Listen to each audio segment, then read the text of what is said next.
नमस्कार साथियों, मैं मिथुन कुमार आप लोगों को अपने YouTube चैनल एडू नेचर पर स्वागत करता हूं। नंबर सिस्टम पढ़ा रहे थे आप लोगों को। पीछे 3 वीडियो हम डाल चुके हैं नंबर सिस्टम का, आज चौथा वीडियो है। आप लोग नंबर सिस्टम, नंबर के मेनली आप लोगों को नंबर के बारे में बता रहे थे कि नंबर क्या है, कौन क्या कैसे है, उसी के बारे में बता रहे थे। तो नंबर सिस्टम का वीडियो और डाल दिए हैं प्लेलिस्ट में, आप लोग जाके देख लीजिएगा। उसके आगे फिर पढ़ा रहे हैं नंबर के बारे में। कल आप लोगों को बताए थे कि रियल नंबर के बारे में बताए थे। रियल नंबर में कुछ छूट गया था, उसको आप लोग क्लियर कर देते हैं। जैसे रियल नंबर किसे कहते हैं? सबसे पहले तो रियल नंबर वास्तविक संख्या होता है। वास्तविक संख्या, रियल नंबर वास्तविक संख्या। वास्तविक संख्या किसे कहते हैं? मतलब किसी भी नंबर को जब स्क्वायर करते हैं यानी उसका वर्ग करते हैं तो क्या होता है? पॉजिटिव हो जाता है। उसी को क्या कहते हैं? रियल नंबर कहते हैं। उसमें आपको नेचुरल नंबर भी आ जाएगा, रेशनल नंबर भी आ जाएगा, इरेशनल नंबर भी आ जाएगा। इस सब को जब हम लोग स्क्वायर करते हैं ना तो वो पॉजिटिव वैल्यू देता है। उसी को हम लोग क्या कहते हैं? रियल नंबर कहते हैं। जैसे आप लोग यहाँ दिखाना चाहते हैं, जैसे यहाँ 2 है। 2 क्या है? नेचुरल नंबर है। 2 को जैसे हम स्क्वायर करेंगे तो कितना हो जाएगा? 4 हो जाएगा। यानी क्या है? इसके पीछे प्लस का साइन लगा हुआ है। प्लस बेसिकली लिखा नहीं जाता है, उसके पहले छुपा ही रहता है। तो किसी भी नंबर को यानी कि स्क्वायर करने पर जब पॉजिटिव मान देता है तो उसे क्या कहते हैं? रियल नंबर कहते हैं।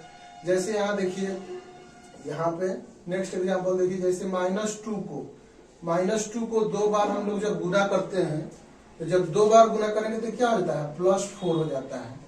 यहाँ पर देखिए, फिर -3 को भी स्क्वायर करके देखिए। -3 को स्क्वायर कीजिएगा तब +9 देगा। यहाँ तक कि होल नंबर भी क्या आपका वास्तविक संख्या रियल नंबर, उसको भी अगर स्क्वायर कीजिएगा, होल नंबर को भी स्क्वायर कीजिएगा, 0 का स्क्वायर कीजिएगा तो 0 होता है। ठीक है। तो कहने का मतलब है कि किसी भी संख्या को नेगेटिव हो या पॉजिटिव हो या रूट में हो, अगर वो पॉजिटिव मान देता है तो उसे क्या कहते हैं? वास्तविक संख्या कहते हैं। वास्तविक संख्या कहते हैं। चलिए दोस्तों, उम्मीद करते हैं कि रियल नंबर आप लोग समझ गए होंगे। मतलब रियल नंबर कहने का मतलब ये है कि किसी भी संख्या को जब हम लोग वर्ग करते हैं तो वो पॉजिटिव साइन देता है, उसे हम रियल नंबर कहते हैं। नेक्स्ट में है इमेजिनरी नंबर, काल्पनिक संख्या। इमेजिनरी नंबर मतलब काल्पनिक संख्या। काल्पनिक संख्या किसे कहते हैं? इसका डिफिनीशन होता है किसी भी नंबर को जब हम वर्ग करते हैं यानी स्क्वायर करते हैं तो उसका मान नेगेटिव आता है, उसे क्या कहते हैं? उसे कहते हैं इमेजिनरी नंबर यानी कि अवास्तविक संख्या। जैसे यहाँ देखिए दोस्तों, यहाँ पर -4 रूट अंडर के अंदर में है -4। इसको जब हम स्क्वायर करेंगे, एग्जाम्पल में है, एग्जाम्पल के तौर पर देख लीजिएगा, ये सब एग्जाम्पल है। हाँ, और एक चीज और, रियल नंबर को R से डिनोट करते हैं, इसको ध्यान रखिएगा। ठीक है। इमेजिनरी नंबर आप लोगों को बता रहे थे अवास्तविक संख्या। जैसे यहाँ देख, किसी भी संख्या को मतलब स्क्वायर करने को उसका मान नेगेटिव देता है, उसे क्या कहते हैं? Imaginary number. अब इसको देखिए, 2 बार गुना कीजिएगा तो कितना हो जाएगा? -4 हो जाएगा। कहने का मतलब कि किसी भी संख्या को जब स्क्वायर करते हैं तो उसका वैल्यू माइनस में देता है, उसे क्या कहते हैं? अवास्तविक संख्या कहते हैं, यानी कि इमेजिनरी नंबर कहते हैं। जैसे यहाँ देखिए, यहाँ पे क्या -3 को 2 बार जब गुना कीजिएगा तो कितना देगा? -3 देगा। उसी तरह -1 को जब आप 2 बार गुना कीजिएगा तो क्या होगा? -1 होगा।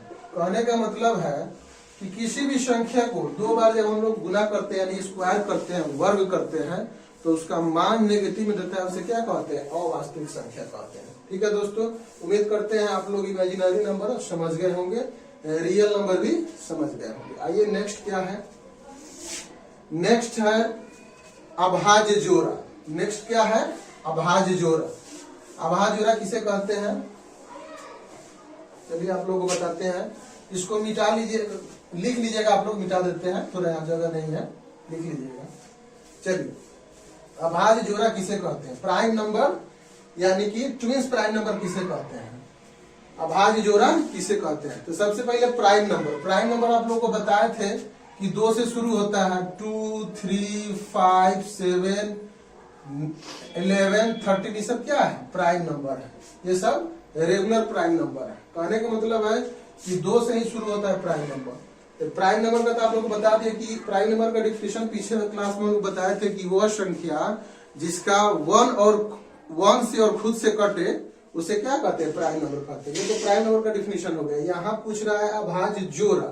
तो कहने का मतलब है अभाज्य जोड़ा कहने का मतलब है कि किसी भी 2 प्राइम नंबर के बीच में, किसी भी 2 प्राइम नंबर के बीच में अगर एक सम संख्या आ जाता है तो उसे क्या कहते हैं, अभाज्य जोड़ा कहते हैं। जैसे यहाँ देखिए, इसको मिटा देते हैं। यहाँ देखिएगा जैसे 2 के बाद 2, 3, 5, 2 भी अभाज्य है, 3 भी अभाज्य है, 5 भी अभाज्य है, लेकिन इसके बीच में क्या आ रहा है, 3 आ रहा है। तो ये क्या है, सम संख्या है, तो ये नहीं होगा, ये आपका अभाज्य जोड़ा नहीं होगा। लेकिन इसी के बाद देखिए 5 के बाद 6 हो गया, 7 हो गया, तो इसके बीच में क्या है, एक सम संख्या है।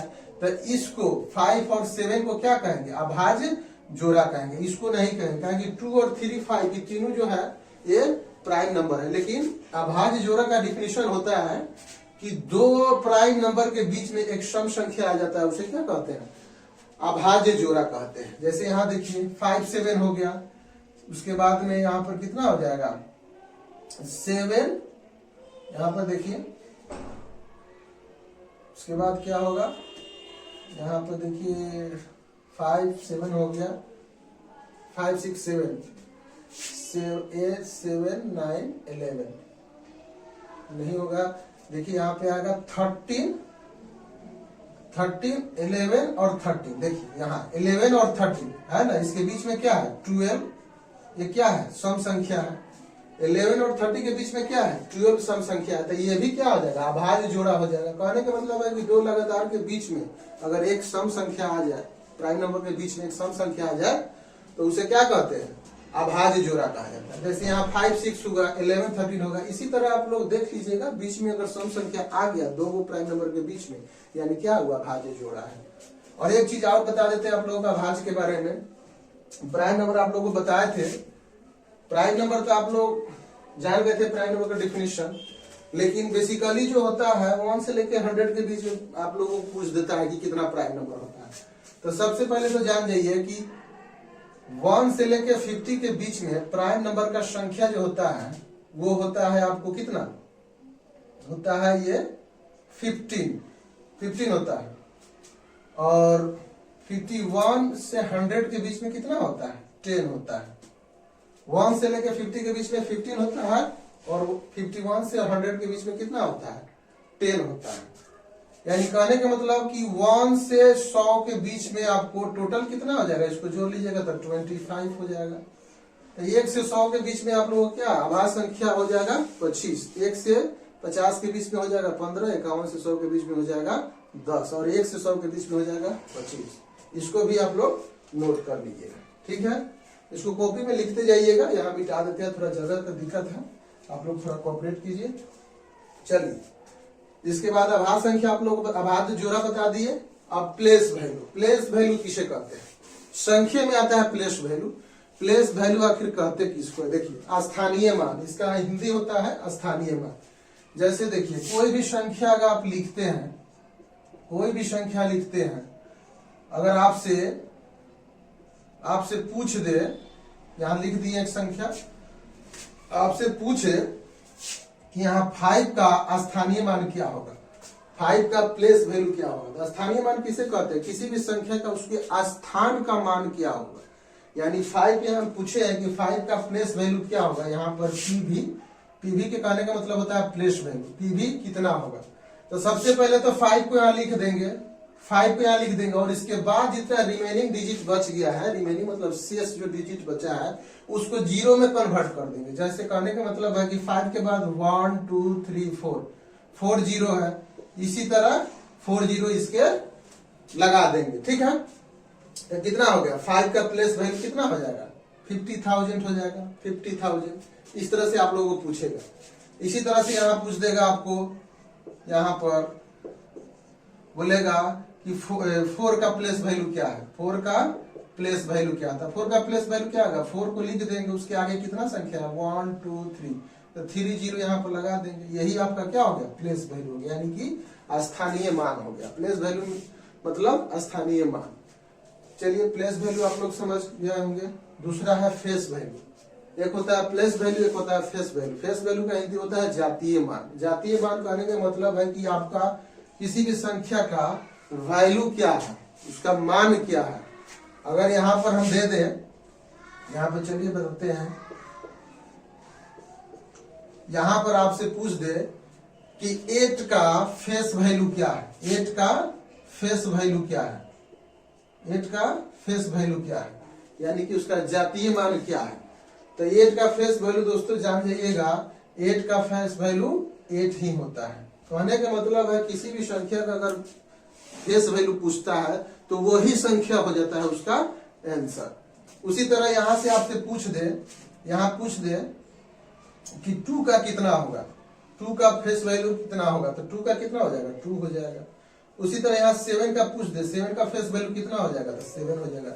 कहने का मतलब है जो संख्या के बारे में आपसे पूछेगा, जो डिजिट के बारे में आपसे पूछेगा, डिजिट के बारे में, वही उसका क्या हो जाएगा, फेस वैल्यू हो जाएगा। और प्लेस वैल्यू बताए थे, सबसे पहले तो वो संख्या जो लिखा हुआ है उसको लिख लेंगे, उसके बाद जितना रिमेनिंग डिजिट होगा उसको वहां 0 में कन्वर्ट करके लिख देंगे। ठीक है, उम्मीद करते हैं कि प्लेस वैल्यू और फेस वैल्यू में डिफरेंस आप लोगों को पता चल गया होगा।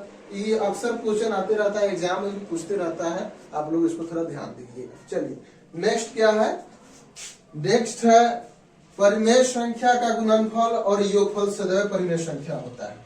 दो परिमेय संख्याओं का योगफल और गुणनफल, दो परिमेय संख्याओं का योगफल और गुणनफल हमेशा क्या होता है, परिमेय संख्या होता है। जैसे कहने का मतलब है परिमेय संख्या आप लोगों को पीछे वाले वीडियो में पढ़ाए हैं, रेशनल नंबर।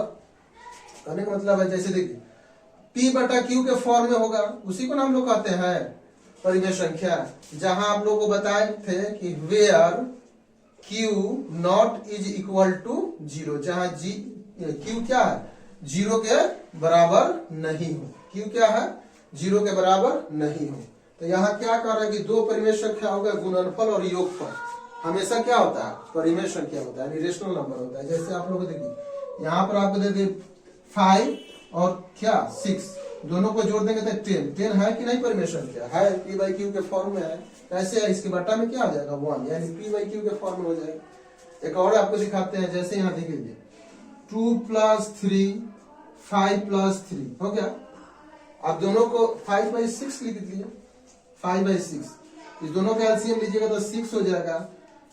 ये 2 3 जा कितना हो जाएगा, 2 3 6, तो 3 दूना 6 हो जाएगा। और ये कितना हो जाएगा, 5 से कम 5 होगा, कितना हो जाएगा 11/6, यानी P/Q के फॉर्म में आ गया। इसको क्या कहेंगे, P/Q के फॉर्म में आ गया। ये हो गया आपका परिमेय संख्या, यानी कि रेशनल नंबर, रेशनल नंबर। चलिए उम्मीद करते हैं कि आप लोग समझ गए होंगे। नेक्स्ट आपको यहाँ ये बताते हैं, जैसे एक परिमेय संख्या और एक अपरिमेय संख्या का गुणनफल और योगफल सदैव अपरिमेय संख्या होता है। एक परिमेय संख्या और एक अपरिमेय संख्या का गुणनफल, एक परिमेय संख्या और एक अपरिमेय संख्या का गुणनफल और योगफल सदैव अपरिमेय संख्या होता है। कहने का मतलब है कि एक रेशनल नंबर हो और एक इरेशनल नंबर हो, दोनों को जब हम लोग जोड़ते हैं, जैसे यहाँ आप लोगों को बताते हैं, देखिए यहाँ थोड़ा ध्यान दीजिएगा, जगह का कमी है फिर भी समझा देते हैं आप लोग एग्जाम्पल में, देखिएगा। कहने का मतलब है कि एक रेशनल हो एक इरेशनल, एक परिमेय संख्या है एक अपरिमेय संख्या। तो यहाँ देखिए दो क्या है, दो क्या है मेरा परिमेय संख्या है, यहाँ √3 क्या है, अपरिमेय संख्या है। तो दोनों को जोड़ेंगे तो कितना आ जाएगा, यही ना आ जाएगा, 2 + √3 आएगा ना। उसी तरह देखिए यहाँ 4 को गुना करेंगे √5 से, 4 को √5 से गुना करेंगे, ये क्या है मेरा परिमेय संख्या, ये क्या है अपरिमेय संख्या। दोनों को मल्टीप्लाई करेंगे तो कितना हो जाएगा 4√5 हो जाएगा। कहने का मतलब कि एक परिमेय संख्या, एक परिमेय संख्या, एक परिमेय संख्या और एक अपरिमेय संख्याओं का योगफल आपको क्या होता है, सदैव अपरिमेय होता है, और गुणनफल भी अपरिमेय होता है। चलिए उम्मीद करते हैं ये भी आप लोग समझ गए होंगे। अब आइए नेक्स्ट क्वेश्चन, प्रत्येक सम संख्या का वर्ग एक सम संख्या होता है और प्रत्येक विषम संख्या का वर्ग एक विषम संख्या होता है। कहने का मतलब है कि प्रत्येक सम संख्या का वर्ग एक सम संख्या होता है, प्रत्येक विषम संख्या का वर्ग एक विषम संख्या होता है। जैसे यहाँ देखिए प्रत्येक सम संख्या क्या है, 4 है। एग्जाम्पल में आप लोग देख लीजिए, थोड़ा जगह का स्पेस का कमी है, आप लोग समझ लीजिएगा। चलिए 4 का स्क्वायर करेंगे तो कितना हो जाएगा 60। कहने का मतलब क्या है कि 4 को जब स्क्वायर करेंगे 60, यानी कि ये भी सम संख्या है। ये क्या है, ये सम संख्या है। इसको जब 2 बार गुना किए यानी वर्ग किए तो कितना हुआ 60। तो ये भी तो क्या है, एक परिमेय संख्या है। चलिए और दूसरा क्या है, दूसरा पहला ही एग्जाम्पल ये हो गया। दूसरा एग्जाम्पल देखिए, यहाँ 3 लीजिए, 3 को 2 बार गुना कीजिएगा तो कितना हो जाएगा 9। यहाँ 3 क्या है, विषम संख्या है और इसको स्क्वायर किए हैं तो क्या होगा विषम। कहने का मतलब है कि सम को स्क्वायर करेंगे तो सम और विषम को स्क्वायर करेंगे तो विषम संख्या प्राप्त होता है। ये चीज आप लोग ध्यान रखिएगा। चलिए नेक्स्ट आइए, परिमेय संख्या का दशमलव निरूपण या तो सीमित होता है या असीमित आवर्ती होता है। कहने का मतलब दोस्तों इसको बारीकी से देखिएगा, थोड़ा कॉम्प्लिकेटेड क्वेश्चन में आता है या कोई एग्जाम में आता है। मेनली जो 10+2 से शुरुआत होता है एग्जाम उस सब में आता है। कहने का मतलब है कि सीमित और असीमित आवर्ती किसे कहते हैं। कहने का मतलब देखिए यहाँ पे 3/4 हम लिखे एग्जाम्पल, ठीक है। 3/4 यानी कि 3/4। 3 में अगर 4 से भाग देते हैं तो 0.75 होता है। 0.75 एकदम आराम से कट जाता है, पॉइंट में ही कटे लेकिन कट जाता है। तो उसी को हम लोग क्या कहते हैं, सीमित कहते हैं। इसको सीमित कहते हैं। जो पूरा पूरा कट जाए दशमलव में भी उसको क्या कहते हैं, सीमित कहते हैं। दूसरा क्या है, 11/3 हम लोग एग्जाम्पल लिए। देखिए 11/3 लिए हैं तो कहने का मतलब है कि 11 में 3 से हम लोग जब डिवाइड करेंगे तो क्या होगा, इसको जब आप काटिएगा ना तो यहाँ देखिए 3 जब 9 होगा ना, उसके बाद हो जाएगा 20/3 यानी 6 हो जाएगा और हमेशा 6 ही आएगा। कहने का मतलब कि पॉइंट के बाद एक ही नंबर बार बार आता है उसको आवर्ती कहा जाता है। तो यहाँ जब एक संख्या बार बार आता है तो उसके ऊपर रेकरिंग लगा दिया जाता है। कहने का मतलब कि यही संख्या जो पॉइंट के बाद है ना बार बार आ रहा है उसी को क्या कहते हैं, इसको कहते हैं असीमित आवर्ती। असीमित आवर्ती तो 0.6 बहुत मतलब अनंत तक आएगा, इसीलिए असीमित आवर्ती इसको कहा जाता है। जो पूरा पूरा कट जाए उसे सीमित आवर्ती कहते हैं। उम्मीद करते हैं जो बताया है समझ में आ गया हो। चलिए नेक्स्ट क्वेश्चन क्या है, अपरिमेय संख्या का दशमलव निरूपण। देखिए यहाँ पर बताया है परिमेय संख्या का, यहाँ क्या है अपरिमेय संख्या का दशमलव निरूपण। या तो अनंत होता है ना तो अनावर्ती होता है। कहने का मतलब √3 का जो मान है ना दोस्तों, ये 1.732 इस तरह से आगे चला जाता है। यहाँ 1 आएगा फिर 0 आएगा, इस तरह से मतलब ये जो है ना ये आपको इनफाइनाइट तक जाएगा, ठीक है। उसके बाद अनावर्ती। अनावर्ती करने का मतलब क्या है कि पॉइंट के बाद जो संख्या है वो दोबारा दोहराया नहीं जा रहा है, इसीलिए क्या कहते हैं उसको अनावर्ती कहते हैं। उम्मीद करते हैं दोस्तों बताए हैं जो समझ में आ गया होगा आप लोगों को। एकदम छोटा सा वीडियो है, आपको नंबर सिस्टम पढ़ा रहे हैं। पीछे 2 वीडियो डाले हैं, ये तीसरा वीडियो है नंबर सिस्टम का। और इसके बाद हम लोग एक वीडियो और आएगा नंबर सिस्टम का, नंबर के बारे में आप लोगों को बता देंगे। उसके बाद इस पे आधारित क्वेश्चन आप लोगों को समझाएंगे। थोड़ा सा ध्यान दीजिएगा। नंबर सिस्टम के बारे में हम लोग पढ़ा रहे थे, नंबर के बारे में सब जानकारी। सबसे पहले क्वेश्चन बनाने के लिए नंबर के बारे में आप लोगों को जानकारी होना चाहिए, नंबर कौन क्या है। इसके अलावा एक और वीडियो आएगा जिसपे बाकी जो बचा हुआ होगा उसको समाप्त कर देंगे। उसके बाद नेक्स्ट इस पे आधारित जो भी क्वेश्चन होगा हम लोग बोर्ड पर बनाएंगे। उम्मीद करते हैं जो पढ़ाए होंगे आप लोगों को समझ में आ गया होगा। बारीकी से पढ़िएगा, 1-2 बार पढ़िएगा, याद हो जाएगा, निश्चित याद हो जाएगा। चलिए दोस्तों, थोड़ा नया चैनल है, आप लोग थोड़ा सपोर्ट कीजिए, लाइक कीजिए, सब्सक्राइब कीजिए, कमेंट में लिखिए कि क्या आप लोगों को चाहिए, किस टॉपिक पर, मैथ का किस टॉपिक पर आप लोगों को वीडियो चाहिए। हम उम्मीद करते हैं कि आप लोगों को बना के देंगे। चलिए नमस्कार।